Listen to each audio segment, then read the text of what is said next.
Hello guys, कैसे हैं आप लोग। अपनी कुर्सी की पेटी बांध लीजिए। चलिए सीधा एपिसोड स्टार्ट करते हैं। ये वो अपनी एबिलिटी का उपयोग करते हुए मकड़ी मॉन्स्टर की चारों तरफ आग लगा देता है।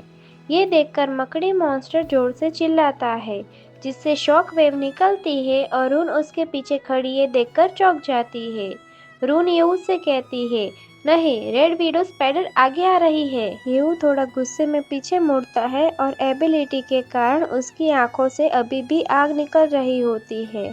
यू रून से कहता है, मुझे परवाह नहीं है कि तुम भागने वाली हो या रुकने वाली हो। टूंक में इतना ही है कि मेरे काम में दखल मत करना। रून यू से कहती है, तो फिर मुझे यहीं रहने दीजिए और आपको चोट लगने पर हील करने दीजिए। मैं लेवल 5 की हीलर भी हूँ। रून सोचती है, ठीक है, कितना जोरदार प्रेशर है। सिर्फ लेवल 3 वाला व्यक्ति इतना प्रेशर कैसे झेल सकता है। रून फिर से मन में सोचती है, क्या उसके पास लेवल छिपाने की क्षमता है। ये कोई नया विज्ञान लग रहा है। दूसरे सीन में येवू आगे बढ़ता हुआ मकड़ी मॉन्स्टर के करीब जा रहा होता है और उसके आसपास से भारी मात्रा में फ्लेम निकल रही होती है। येवू कहता है, क्या यही है रेड विडो स्पाइडर। आखिरकार यह भी एक मकड़ी है, इसीलिए बस मुझे खुद को अपने परिवार के सदस्यों को मकड़ियों से चोट पहुंचाने पर गुस्सा दिलाना है, जिससे काम आसान हो जाएगा। यू के आसपास आग बढ़ जाती है और यू के हाथ में एनर्जी से एक चमकदार जलती हुई स्वॉर्ड आ जाती है। यू कहता है, अब मुझे तुम्हारे शरीर पर गुस्सा निकालना है। उसी वक्त मकड़ी मॉन्स्टर यू पर हमला कर देता है। यू हवा में उछलता है और उसके हमले को टच करके बच जाता है। मकड़ी मॉन्स्टर चीखता है। यू कहता है, ओह, तुम तो एक शब्द भी नहीं बोल सकते। ऐसा लगता है कि यह गोस्ट आई वाले मकड़ी मॉन्स्टर से बहुत पीछे है।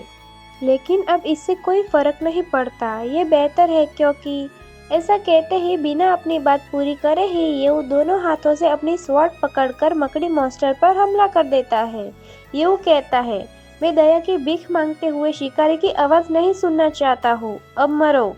ये नीचे आते हुए मकड़ी मॉन्स्टर को बीच में से ही कट कर देता है।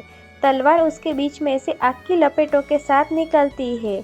वह निकलने वाली फ्लेम इतनी बड़ी होती है कि जंगल में काफी दूर से भी दिखाई जा सकती थी। फिर पता चला कि मकड़ी मॉन्स्टर का आधा ऊपरी शरीर तबाह हो चुका है और एऊ अपनी स्वॉर्ड को जमीन में धंसकर वही घुटनों के बल बैठ जाता है। ये देखकर रून भी चौंक जाती है। रून कहती है, यह अटैक की पावर तो। रून अपनी वह बात पूरी भी नहीं करती और चौंकने के साथ कहती है, क्या आपने वास्तव में 8वें लेवल के एलाइट मॉन्स्टर को मार डाला है। मुझे लगता है मैं सही थी, आपके पास वाकई लेवल को छुपाने की क्षमता है। फ्लेम के बीच में खड़े येऊ को हम देख सकते हैं। रैंकिंग सिस्टम नोटिफिकेशन आता है।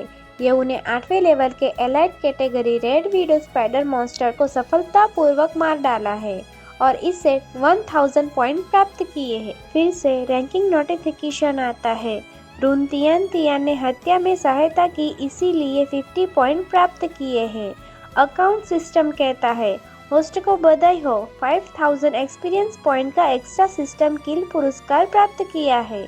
अचानक ही सीन बदलता है और रून चौंकी हुई दिखाई जाती है और खुशी भी उसकी आंखों में देख सकते हैं। रून कहती है, हाँ, मेरे पास पॉइंट्स रिवॉर्ड क्यों है। मैं कुछ मदद नहीं कर रही हूँ, फिर भी मुझे पॉइंट्स मिल रहे हैं।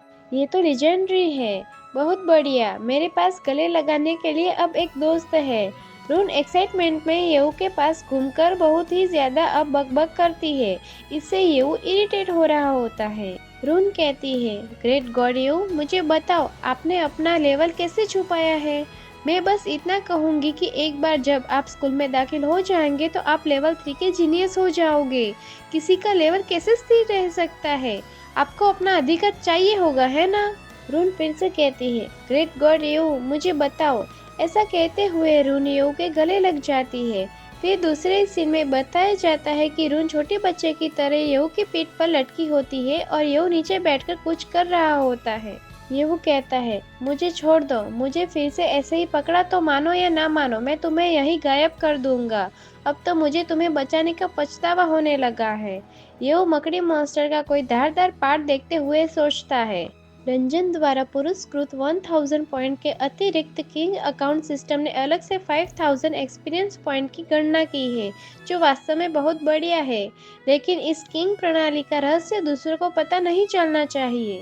यू कहता है, पॉइंट्स आपके लिए मायने रखते हैं, लेकिन लूट आपकी नहीं है। मैं वह सब लूट चाहता हूँ। क्या तुम्हें कोई उससे आपत्ति है? रून कहती है, बेशक कोई आपत्ति नहीं है। रून फिर से कहती है, जब तक ग्रेट गॉड येऊ मुझे टॉप पर ले जाने को तैयार है, मुझे कुछ नहीं चाहिए। येऊ उस डंक को हाथ में लेकर देखता है। येऊ सोचता है, यह तो वही है। रैंकिंग नोटिफिकेशन आती है। येऊ ने ट्रॉफी के तौर पर ब्रोकन वेनम ग्लेड और टफ स्पाइडर सिल्क जीती है। एक war item red widow fang प्राप्त की है। उपयोग एक बार किया जा सकता है। रून कहती है, ये तो बहुत घातक है। येऊ सोचता है, अच्छा लगे, हालांकि कोई उपकरण जारी नहीं किया गया। येऊ सोचता है, लेकिन इस तरह की वॉर आइटम ब्लैक मार्केट में उच्च मांग में है और इसे सीधे बेचा जा सकता है। रैंकिंग नोटिफिकेशन आती है। लूट, रेड स्पाइडर का नुकीले दांत को बेहतरीन ढंग से रेड स्पाइडर का घातक नुकीले दांत में अपग्रेड कर दिया गया है। इसे रक्तस्राव, पॉइजनिंग, कमजोरी का प्रभाव जोड़ा गया है और इसे इस्तेमाल की संख्या 3 गुना बढ़ा दी गई है। येऊ सोचता है, क्या गिराई गई वस्तुओं को अस्थायी रूप से अपग्रेड किया जा सकता है? वैसे वह अंगूठी जो गोस्ट आई वाले मकड़ी मॉन्स्टर से पहले प्राप्त हुई थी। फिर येऊ अपने सिस्टम स्क्रीन को खोलता है और इसमें वही रिंग देखता है। नोटिफिकेशन आता है, भाग्यशाली की रिंग के साथ आप प्रभाव को ट्रिगर कर सकते हैं। प्राप्त आइटम के स्तर को यादृच्छिक रूप से बढ़ा सकते हैं। येऊ सोचता है, क्या यह भी एक लेजेंडरी रिंग है? येऊ फिर से सोचता है, क्या आइटम का स्तर बेहतरीन ढंग से अपग्रेड किया जा सकता है? मुझे मिल गया बेबी। जब येऊ अपने ख्यालों में खोया होता है, तब रून येऊ के पास आकर हाथ से चिपक जाती है। येऊ सोचता है, इस रिंग के साथ मैं भविष्य में इसे और अधिक विंग्स के सुसज्जित करने के लिए इसका उपयोग करूंगा। मैं सिर्फ ट्रिगर की संभावना नहीं जानता। येऊ कहता है, मैं आपको सलाह देता हूँ कि आप इसे खुद ही समझें और मेरे ज्यादा करीब आने की कोशिश न करें। आपको बहकना नहीं चाहिए। रून कहती है, क्योंकि यह कोई प्रलोभन नहीं है। बात बस इतनी है कि लोग डरते हैं और जब आप गॉड के आसपास होते हो तभी आप चैन महसूस कर सकते हैं। रून फिर से कहती है, ग्रेट गॉड येऊ, स्कूल में हर कोई कहता है कि तुम कूड़े और कचरे के समान हो। क्या यह सब सच में तुम्हारे लिए ही अफवाह है? रून फिर से कहती है, आप कौन सा छिपा हुआ लेवल इस्तेमाल करते हैं? मैं जानने के लिए बहुत उत्सुक हूँ। आप कितने लेवल के हैं? येऊ रून से हाथ झटके छुड़वाता है। येऊ कहता है, अगर आपको नहीं पता तो मत पूछिए। मेरे अपने कारण और योजनाएं हैं। अगर तुम अभी भी मुझे फॉलो करना चाहती हो तो चुप रहो और यह राज दूसरों को छिपाए रखो, अन्यथा आप जानते हैं कि इसका अंत क्या होगा। ये सुनकर रून डर जाती है और अपने मुंह को हाथ से बंद कर देती है और इतने में ही पीछे से आवाज आती है। येऊ और रून दोनों पीछे मुड़कर देखते हैं, जहाँ कुछ लोग आए हुए होते हैं। पीछे से कोई कहता है, मिंग, क्या ये रून तियान तियान नहीं है? तुम अभी भी जिंदा हो? तुम्हें रेड स्पाइडर ने नहीं खाया है? तुम्हें तो मर जाना चाहिए था। ये सुनकर दोनों पीछे मुड़ते हैं और देखते हैं वहाँ पीछे 4 लड़के खड़े होते हैं। रून कहती है, लियोंग, आपके पास अभी भी इस तरह वापस आकर अपना चेहरा दिखाने का साहस है? लियोंग कहता है, क्यों नहीं, मैं जहाँ चाहूँ जा सकता हूँ। और हाँ, तुम्हें तो मैंने ही टीम से बाहर निकाला था। लियोंग टीम के 3000 पॉइंट दिखाए जाते हैं। लियोंग कहता है, इसी बेवकूफ लड़की जिसके मुंह में दिन भर प्यार और जादू भरा रहता है, उसे मुझसे सवाल करने का क्या हक है? अगर मेरे सहपाठियों की खातिर न होता तो मैं तुम्हें यहाँ पर लाने की जहमत नहीं करता। रून गुस्से में कहती है, टीम, आपने स्पष्ट रूप से रेड स्पाइडर को आकर्षित करने के लिए मुझे तोप के चारे के रूप में इस्तेमाल किया था और फिर आप डरपोक हो गए और भाग गए। प्यार और जादू का क्या हुआ? दूसरों के सपनों पर हंसने की तुम्हारे पास क्या योग्यता है? लियोंग कहता है, क्या तुम्हें सच में लगता है कि तुम कोई जादुई लड़की हो? मुझे लगता है कि तुम इतनी बेवकूफ हो कि तुम्हें बचाया भी नहीं जा सकता है। उनमें से हरे बाल वाला लड़का कहता है, ब्रदर ली, कुछ गड़बड़ है। रेड स्पाइडर मर गई लगती है। और फिर वो जलते हुए मकड़ी मॉन्स्टर को दिखाते हुए हरे बाल वाला लड़का अपने हाथ सेकते हुए कहता है, देखो, इसे जलाया और भुना जा रहा है। ली योंग कहता है, क्या रेड स्पाइडर मर गई है? ली योंग ने अंततः अपने हाथ जोड़े और वापस आकर उसे मारने की तैयारी की थी। ली योंग चौंकते हुए कहता है, रून तियन तियन, अब मुझे ये मत कहना कि तुमने इसे रेड स्पाइडर को मारा है। रून कहती है, यह क्या बकवास है? मैंने रेड स्पाइडर को नष्ट करने के लिए ग्रेट गॉड येऊ के साथ हाथ मिलाया था। क्या आप यह स्वीकार करेंगे? ऐसा कहते हुए वो येऊ का हाथ पकड़ने जाती है, पर येऊ अपना हाथ उससे दूर कर देता है। रून फिर से कहती है, आप बेकार विलन जो मार्शल आर्ट के अलावा किसी बारे में बात नहीं करते हैं, वे ग्रेट गॉड येऊ के विरोधी नहीं हैं।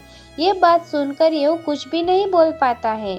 उनमें से काले बाल वाला लड़का कहता है, क्या येऊ, यह तो एकेडमी का एक जाना माना कूड़ा और कचरा नहीं है? क्या यह वही है ग्रेट गॉड येऊ जिसके बारे में तुम बात कर रहे हो? लियांग हंसते हुए कहता है, रून तियन तियन, क्या तुम्हारा दिमाग जादू से जल गया है? क्या तुम वही हो ग्रेट गॉड येऊ? और ऐसा कह के वो फिर से हंसने लगता है। हरे बाल वाला लड़का कहता है, मूर्ख और बेकार लोग टीम में एक साथ, एक अच्छा मैच है। ऐसा कह के वो हंसने लगता है। ये सुनकर रून गुस्सा हो जाती है और उसकी आंखों से येऊ की बुराई सुनकर आंसू आ जाते हैं। रून कहती है, आप मुझ पर हंस सकते हैं, लेकिन तुम्हें ग्रेट गॉड येऊ का इस तरह अपमान करने की इजाजत नहीं है, नहीं तो वरना।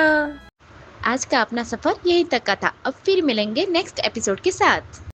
Thanks for watching our videos. Please like and subscribe guys.